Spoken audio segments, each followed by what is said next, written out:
Chose promise, chose due. Aujourd'hui, je vous présente le JPT que j'ai passé la semaine dernière et que j'ai obtenu. Je vais d'abord vous présenter la certification en elle-même.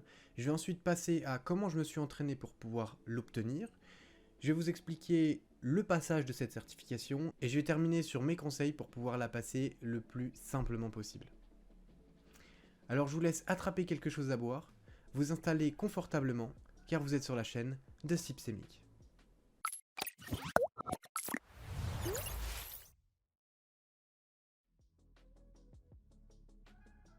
L'examen en lui-même, qu'est-ce que c'est?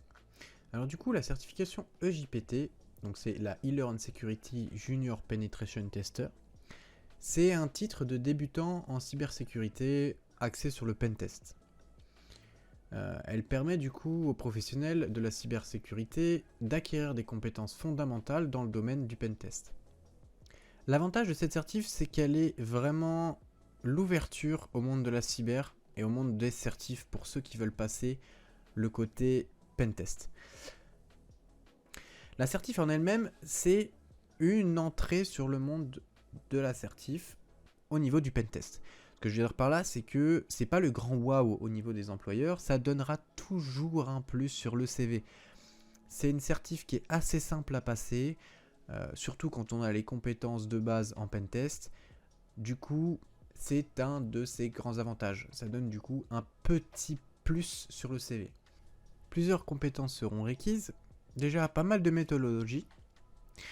Ensuite, on va vous apprendre à utiliser beaucoup d'outils qui sont habituellement utilisés, notamment en système et en réseau. On va vous apprendre les bases du pentest au niveau du système et du réseau, ainsi que du pentest web. Le BABA en tout cas. Au niveau du prix, il faut savoir que le JPT n'est pas achetable seul. Il faut au moins prendre soit 3 mois de cours, soit l'abonnement d'1 an seulement pour le JPT qui vous est offert dans cet abonnement.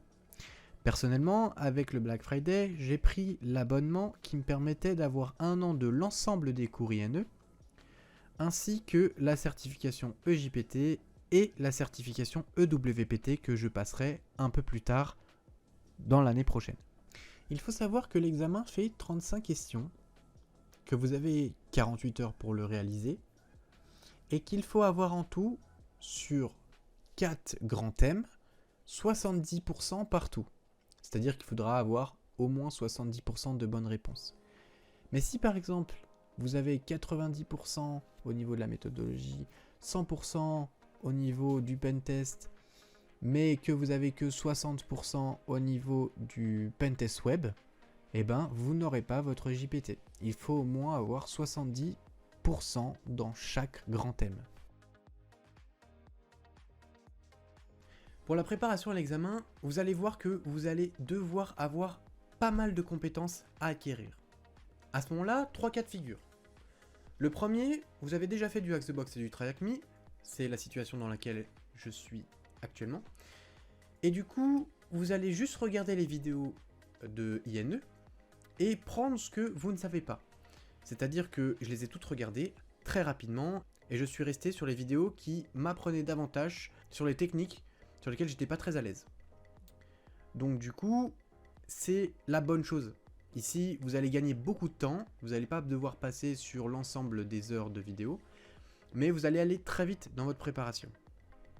Le deuxième cas de figure, vous n'avez pas du tout fait de Hack the Box ou de Try Hack Me, c'est pas du tout grave, parce que justement, INE a anticipé, l'ensemble des cours que vous proposez INE servent à passer la certif.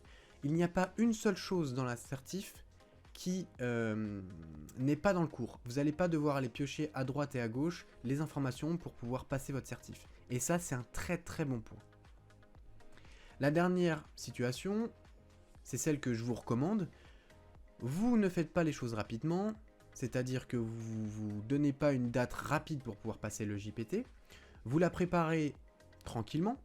Donc du coup, vous prenez votre abonnement, vous suivez les cours INE et vous complétez avec Hack the Box et Try Hack Me. Dans la description, vous allez avoir un GitHub dans lequel je fais mon retex à l'écrit, dans lequel vous allez avoir les rooms Try Hack Me que vous pouvez travailler, ainsi que les rooms Hack the Box sur lesquels vous pouvez suivre le cours afin de compléter le cours INE. parce que le courrier nœud sera largement moins complet que celui d'Axe the Box.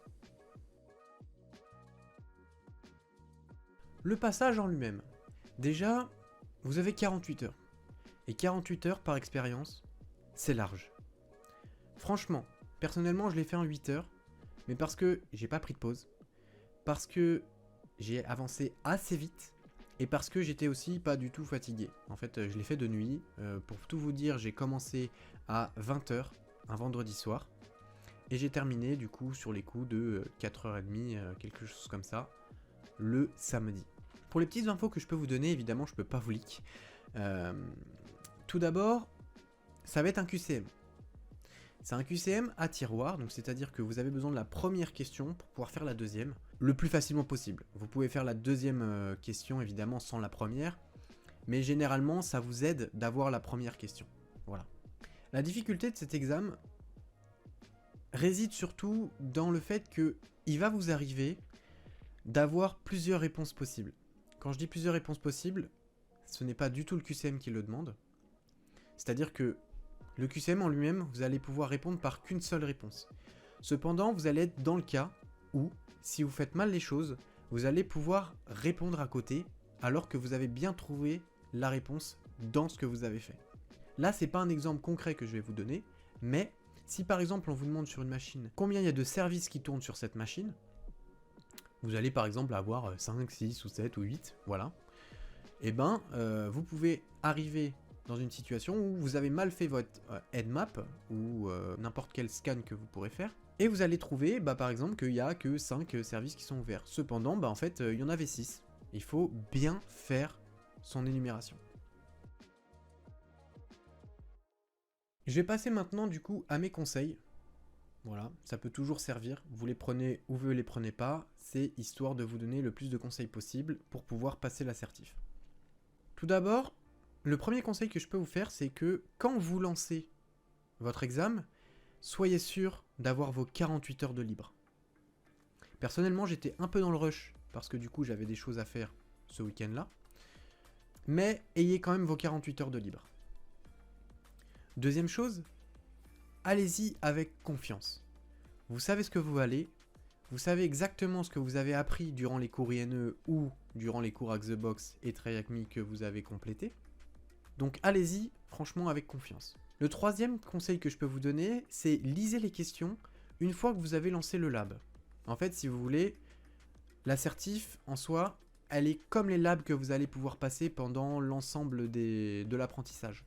C'est-à-dire que vous allez devoir lancer le lab, et puis ensuite faire votre examen. Donc du coup, lisez les questions parce que le lab prend environ 4 à 5 minutes à se lancer. Pendant ce temps-là, du coup, une fois que vous avez lancé votre lab, vous pouvez être tranquille pour pouvoir lire vos 35 questions. Ensuite, ce que je peux vous conseiller, c'est de prendre un maximum de notes. Dès que vous trouvez quelque chose, vous le notez. Personnellement, je travaillais avec Notion. Donc vous notez votre petite réponse, ou alors vous notez, en fait, dès que vous trouvez un flag ou un truc qui est bizarre, un point d'entrée ou quoi que ce soit, notez-le, au moins vous n'aurez pas à revenir à chaque fois sur « Ah ouais, comment j'ai fait ça ?» Vous l'aurez directement sous la main. Et ça, c'est un grand gain de temps. Ensuite, l'énumération est la clé. On l'entend partout, et pour le coup, pour le JPT, c'est bien vrai. Pensez à bien tout énumérer, apprenez un maximum de choses dans l'énumération parce que c'est vraiment l'un des plus importants.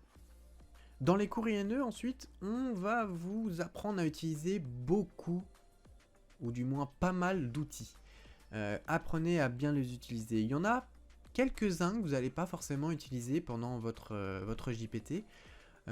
Cependant, pensez à les apprendre quand même. C'est toujours pas mal d'avoir des outils sous la main. Notamment quand un ou deux outils ne fonctionnent pas forcément pour la vulnérabilité que vous avez trouvée ou pour toute autre technique. Les cours sont là justement pour que vous appreniez un maximum de choses. Il n'y a pas forcément l'ensemble des outils dans l'examen, mais apprenez bien l'ensemble des outils, c'est toujours utile. Le dernier conseil que je peux vous donner, c'est faites des pauses. Je suis très mal placé pour vous dire ça, parce que moi j'en ai pas fait. J'ai dû en faire une pour aller boire un coup, mais c'est tout. Faites des pauses, c'est vraiment important, surtout si vous bloquez sur quelque chose. Parfois, vous faites votre truc, vous pensez ne pas avoir trouvé la réponse, cependant elle est sous votre nez. Et ça, c'est le plus rageant quand vous la trouvez une fois que vous avez vu qu'elle était sous votre nez, parce que vous allez peut-être perdre 1 à 2 heures parfois sur la même chose. Donc faites des pauses, allez vous aérer l'esprit, allez boire un coup, et si même vous êtes fatigué, allez faire un petit somme. Ça peut toujours aider franchement à trouver les choses. J'espère que la vidéo vous a plu, j'espère aussi qu'elle vous sera utile pour passer votre JPT. Je vous souhaite donc de passer d'agréables fêtes de fin d'année, et on se retrouve en début d'année pour la suite des interviews. Portez-vous bien, ciao tout le monde.